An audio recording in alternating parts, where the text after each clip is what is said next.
ત્યારે ખરેખર જે લોકો પર આફત આવી છે એને આફત સામે લડવાની ભગવાન શક્તિ આપે, ભગવાનના ચરણોમાં પ્રાર્થના કરીએ છીએ. સાથે જ જે કૃષિ મંત્રીએ જાહેરાત કરી છે કે જે ખેડૂતોને નુકસાન છે, સુરેન્દ્રનગર જિલ્લા સહિત જે જિલ્લાઓમાં અને જે તાલુકાઓમાં ખેડૂતોને નુકસાન છે એ નુકસાનીનો સર્વે કરવામાં આવશે, આવી જાહેરાત કૃષિ મંત્રી દ્વારા કરવામાં આવી છે. ખરેખર જ્યારે કૃષિ મંત્રીએ જાહેરાત કરી છે ત્યારે ક્યાંક તો જાહેરાત અધૂરી છે અથવા તો માત્ર સર્વેના નામે નાટક થઈ રહ્યા હોય આવું અમને દેખાઈ રહ્યું છે. ખરેખર જે ખેડૂતોએ નુકસાન છે એને ક્યાં અરજી કરવાની, ઓનલાઈન અરજી કરવાની કે ઓફલાઈન અરજી કરવાની, કોના સુધી ખેડૂતોએ વાત પહોંચાડવાની કે મારે ખરેખર નુકસાન છે, આ કોઈ જાહેરાતમાં વાત કરવામાં નથી આવી. કઈ યોજના અંતર્ગત કેટલું વળતર ચૂકવવામાં આવશે એની પણ કોઈ વાત કરવામાં નથી આવી.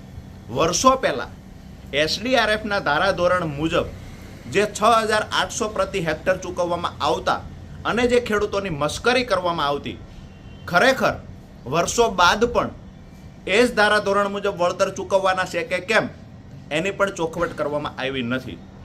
ગઈકાલે સુરેન્દ્રનગર જિલ્લા ખેતીવાડી અધિકારી સાથે જે અમારી ટેલિફોનિક ચર્ચા થઈ, અમને જાણવા મળ્યું અને નવાઈ લાગી કે દરેક ગામની અંદર દરેક ખેડૂતના ખેતર સુધી પહોંચી અને ટીમ સર્વે કરશે, ત્યાર પછી સર્વેનો રિપોર્ટ તૈયાર થશે અને ઉપર મોકલવામાં આવશે, આવું જિલ્લા ખેતીવાડી અધિકારીનું કહેવું છે. અમે બહારથી કોઈ સર્વે માટે ટીમ બોલાવવામાં આવી નથી અને સ્થાનિક ટીમ છે એ ટીમ હું દાવા સાથે કહી શકું કે 1 વર્ષ સુધી કન્ટિન્યુ સર્વે કરે તો પણ દરેક ખેડૂતના ખેતર સુધી આ ટીમ ન પહોંચી શકે. એટલે ક્યાંક ને ક્યાંક સરકાર નાટક કરી રહી હોય સર્વેના બહાને, આવું અમને દેખાઈ રહ્યું છે. અમારી નમ્ર વિનંતી છે ગુજરાત સરકારને અને માન્ય કૃષિ મંત્રીશ્રીને કે તાત્કાલિક ધોરણે સુરેન્દ્રનગર જિલ્લા સહિત સૌરાષ્ટ્રમાં, ઉત્તર ગુજરાતમાં અને દક્ષિણ ગુજરાતમાં જે વિસ્તારમાં ખરેખર ખરીફ પાકને મોટા પ્રમાણમાં નુકસાન થયું છે, સાથે જ બાગાયત પાકમાં પણ નુકસાન થયું છે. હવે નુકસાનનું ભરપાઈ સરકાર કરી શકે એમ નથી, પણ કમસે કમ ખેડૂતને રાહત મળે એના માટે પ્રતિ એકર 20,000 રૂપિયાની સરકાર જાહેરાત કરે.